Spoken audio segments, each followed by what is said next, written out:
a tún ti gbọ́ tuntun tuntun ti jáde lórí ìṣẹ̀lẹ̀ ìṣekúpani, ìfipágbowó, ìjínigbé ìjínipa tó ń wáyé ní ìpínlẹ̀ Kwara. Àtẹ̀jáde láti ààfin kábíyèsí ikú bàbá yèyé ọba Abímbọ́lá Akin Aláàfin tìlú Ọ̀yọ́ lórí ìṣẹ̀lẹ̀ láabi ìṣekúpani, ìgbésùnmọ̀mí, ìkọlù tó ń wáyé ní ìpínlẹ̀ Kwara. Kí ni kábíyèsí Aláàfin tìlú Ọ̀yọ́ sọ? Báwo ni wọ́n ṣe sọ? Màá mú wá fún yín tí mo sì fẹ́ kẹ́ ẹ farabalẹ̀ kí ẹ jẹ́ ká jọ wò ó ká jọ gbọ́.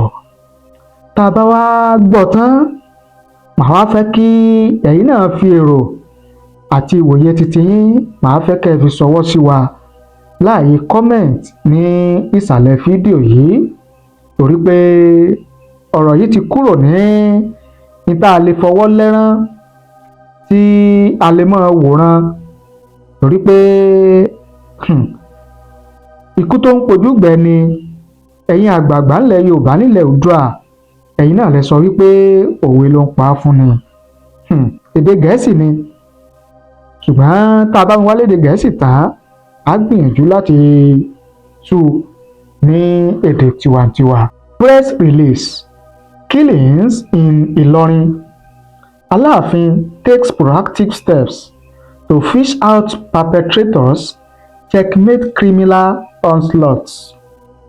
The Alaafin of Oyo, His Imperial Majesty Ọba Engineer Abimbola Akin Owade, has called on Nigerians to stand together against bloodlust and enemies of state, nature, and sound reasoning who take solace in mindless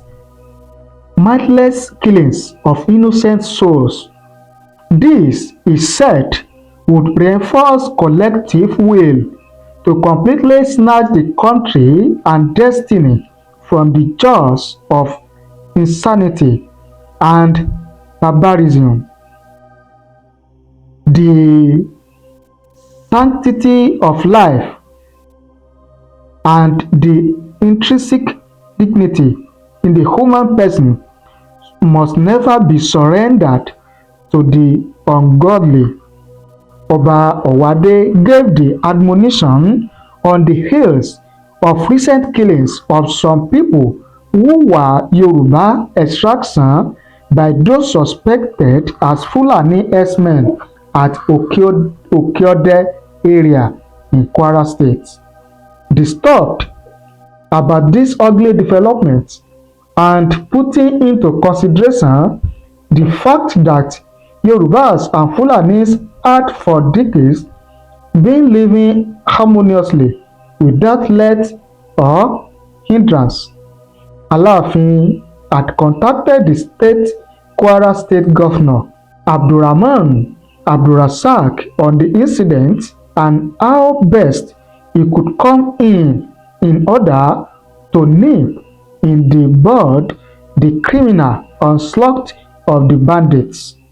The governor, in his response, lauded the Alaafin for his concerned, visionary style of administration and, as the Titan of Yoruba land, assured the paramount ruler that a battalion of soldiers had been deployed to the scene of the gory incident.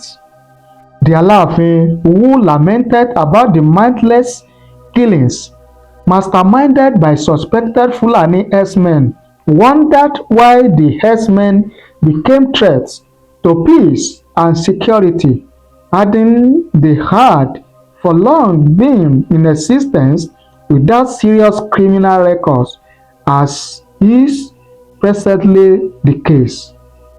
Oba Owade enjoined the federal government to ensure that all those found culpable in the mindless killings in Kwara State are brought to justice and to serve as a credible deterrence. According to the Alaafin, there can be no national development without relative peace and stability.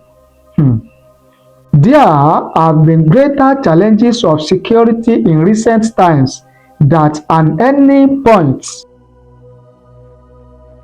in time in our history, thus rendering our political stability fragile, democratic institutions and processes flawed. Government, political leaders and followers, and all of us must have the courage and honesty to get to the root causes of our current state of insecurity, underpinned by criminality, insurgency, and of recent terrorism by herdsmen. He went further: our leaders and followers should not take the issue of security for granted, but to ensure urgent and immediate steps are taken to consciously respond to current threats by architectonic designing and building a security system which would create a stable and relatively peaceful environment conducive for national development. We must accept the reality that while it is necessary to create unity in diversity, we must identify and respect our differences, which is diversity in unity. End of quotes. Again, while eulogizing security agencies for their steadfastness and commitment to duties, Alaafin, who warned against acts that are detrimental to peace, orderliness, and unity of the country, assured all ethnic groups living in the metropolis of adequate protective of lives and properties. Before now, Oyo Empire, under the reign of Alaafin, not only remained the first to provide cattle ranches for Fulani herdsmen in Yoruba land. Another 10 acres of land were made available for convenience of the herdsmen free of charge in order to ensure harmonious relationship and peaceful coexistence among all ethnic groups residing in the metropolis.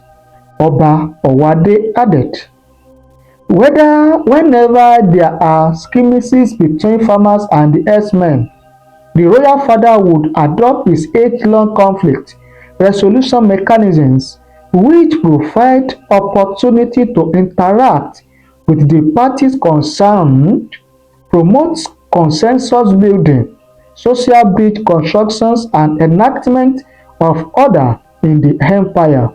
Signed by Bode Durojaye, Director of Media and Publicity to the Alaafin, paramount ruler of Oyo Kingdom and the superior head of Yoruba land. Gẹ́gẹ́ bí ó ṣe tẹ̀ wá lọ́wọ́, òun náà lẹ gbọ́ tí a mú wá fún yín yẹn. Gẹ́gẹ́ bí ọ̀rọ̀ tí Kábíyèsí Aláàfin tìlú Ọ̀yọ́ tí wọ́n sọ, tí wọ́n gbé jáde lórí ìṣẹ̀lẹ̀ ìṣekúpani ní ìpínlẹ̀ Kwara. Kókó ohun tí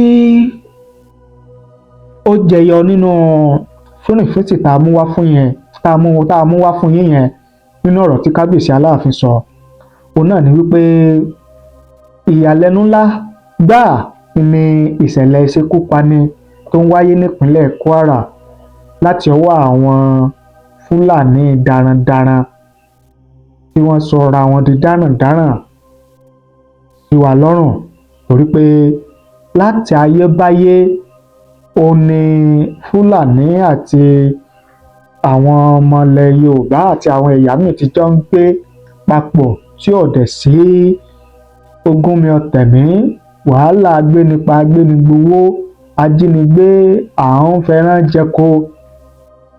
Ṣùgbọ́n àwọn tí ń ṣẹlẹ̀ yìí ń yani lẹ́nu, ó sì wá jẹ́ pé àwọn Fúlàní ìgbà náà ni tí wọ́n ti ń gbé ìgbé ayé àlàáfíà pẹ̀lú àwọn ìran míì, ẹ̀yà míì, lórílẹ̀‐èdè Nàìjíríà tó wá jẹ́ pé wọ́n wá padà sọra wọn di dáràndáràn nílẹ̀ Yorùbá. Kábíyèsí ní àwọn ti pe gómìnà ìpínlẹ̀ Kwara, ìyẹn ọlọ́lá jùlọ Rasaq, láti tètè wá ohun gbogbo tí ó bá lè ṣe láti dẹ́kun ìṣekúpani eléyìí tí ó ń wáyé nípínlẹ̀ Kwara. Wọ́n ní lọ́gán náà ni gómìnà ìpínlẹ̀ Kwara Rasaq ló ti dúpẹ́ lọ́wọ́ Aláàfin tìlú Ọ̀yọ́, tí ó sì fi dá Aláàfin tìlú Ọ̀yọ́ lójú pé àwọn ti pàṣẹ fún àwọn ọmọ ológun láti gbéra láti máa lọ sí àwọn ibi tí ìpànìyàn yìí ti ń wáyé, kí wọ́n sì rí i pé àwọn dá àlàáfíà padà sí àwọn agbègbè yẹn. Gẹ́gẹ́ bí ọ̀rọ̀ tí Kábíyèsí Aláàfin tìlú Ọ̀yọ́ sọ, èmi gẹ́gẹ́ bí ẹnìkan, èmi gbóríyìn fún Kábíyèsí Aláàfin tìlú Ọ̀yọ́ fún eléyìí tí wọ́n ṣe yìí, torí pé mo sọ nínú ètò mi kan tí mo ṣe lánàá àbí ìjẹta ni wípé nǹkan míì ni àwọn ọba aládé wa ń ṣe dípò tí wọ́n ó fi mójútó ilẹ̀ Yorùbá, nílẹ̀ Yorùbá ó sì máa wà lálàáfíà, bí wọ́n ó ṣe wọ́nà àbáyọ sí ìṣekúpani, ìgbésùnmọ̀mí, ìdàlúrú-ìdàlúláàmú, ìgbénipa, ìgbénigbowó látọwọ́ àwọn Fúlàní tí wọ́n ń dalẹ̀ Yorùbá láàmú yìí. Tí n bá sọ wípé ètò tí mo ṣe lánàá àbí ìjẹta yẹn ni Kábíyèsí Aláàfin gbọ́, tí wọ́n fi gbé ìgbésẹ̀ Akin eléyìí tí wọ́n gbé yìí, tí wọ́n fi sọ̀rọ̀ jáde, tí n bá ní ètò mi yẹn ni wọ́n gbọ́, mi ò ṣàsọjù, kì í ṣe àsọgbọnnu, torí pé lára àwọn ọba tí mo pè níjà pé kán mọ́ sùn, kán jí gìrì sí ìlọsíwájú àti ìdàgbàsókè ilẹ̀ Yorùbá, pàápàá jùlọ kí wọ́n wá ọ̀nà àbáyọ bí wọ́n ó ṣe fòpin sí ìgbésùnmọ̀mí, ìpani, ìṣekúpani, ìlénikò nílùú bàbá ẹni tí àwọn Fúlàní darandaran yìí tí wọ́n ń ṣe sí àwọn ọmọ Yorùbá nílẹ̀ Yorùbá. Lára àwọn ọba tí mo pè lẹ́jọ́, tí mo pè níjà ni Kábíyèsí Aláàfin tìlú Ọ̀yọ́ wà, Kábíyèsí Ọọ̀ni tilẹ̀ Ifẹ̀, Kábíyèsí Olúbàdàn tilẹ̀ Ìbàdàn, Kábíyèsí Ṣọ̀ún Ògbómọ̀ṣọ́, Kábíyèsí Ọ̀kẹrẹ ti Ṣakí, Kábíyèsí Aṣẹ́yìn tìlú Ìṣẹ́yìn, Kábíyèsí Tìrù tìlú Ẹdẹ, Kábíyèsí Akìrun tìlú Ìkìrun, àti Kábíyèsí Èjìgbò Ògìyán tìlú Èjìgbò. Gbogbo àwọn tí mo pè níjà nínú ètò tí mo ṣe ní àná àbí ìjẹta nìyẹn. Inú mi wá dùn bí Kábíyèsí Aláàfin tìlú Ọ̀yọ́ pé wọ́n ṣe yára tètè gbé ìgbésẹ̀ yìí, tí wọ́n tètè fohùn léde. Ṣùgbọ́n kò wá tíì tó, kí ni mo pè é, kò tíì tó ní tí yóò wá dáa jù, tí yóò dùn mọ́ gbogbo àwọn ọmọ ilẹ̀ Yorùbá nú, tí mo sì lérò wípé yóò jẹ́ ọ̀nà àbáyọ kan gbòógì láti dẹ́kun wàhálà àwọn Fúlàní yìí, láti dálàáfíà padà, ìfọ̀kànbalẹ̀ padà sílẹ̀ Yorùbá. Ó ní kí àwọn ọba yìí kí wọ́n jẹ́ kí ìfẹ́ kó jọba láàrin wọn, kí wọ́n jẹ́ kí àlàáfíà kó jọba láàrin wọn gan. Àlàáfíà alé gan kọ́kọ́ ṣe kókó, kájọṣepọ̀ kó wà, ìfọwọ́sowọ́pọ̀ kó wà láàrin wọn. Nígbà tí ìfẹ́ bá wà láàrin wọn, tán bá jọ ń ṣe papọ̀ nínú ìfẹ́, tán jọ fohùn ṣọ̀kan, òun ni wọ́n lè rí ojútùú sí wàhálà ìṣòro tí ó wà lọ́rùn ilẹ̀ Yorùbá yìí. Ẹ̀yin gẹ́gẹ́ bí ẹnìkan, ẹ jẹ́ ká mọ èrò àti ìwòye tiyín lórí eléyìí tí Kábíyèsí Aláàfin tìlú Ọ̀yọ́ ṣe yìí, àwọn ọ̀rọ̀ tí wọ́n sọ yìí. Ẹ fi ṣọwọ́ sí wa láàyè kọ́mẹ̀ nísàlẹ̀ fídíò yìí, á kà á ṣe àgbéyẹ̀wò rẹ̀ gẹ́gẹ́ bí ìṣe wa. Mo rò bí etí Aláàfin tìlú Ọ̀yọ́ ṣe yìí yóò jẹ́ bí ìpèníjà, ìtanilólobó fún àwọn ọba yòókù nílẹ̀ Yorùbá, torí pé ikú tí ń pojú gbẹ̀ ni, gẹ́gẹ́ bí mo sì sọ níbẹ̀rẹ̀ ètò, òwe ní pa fún ni o. Ẹ ṣé o, àdúpẹ́, àmọrírì yín tẹ́ ẹ ṣe ń wò wá, tẹ́ ẹ ṣe ń gbọ́ wá.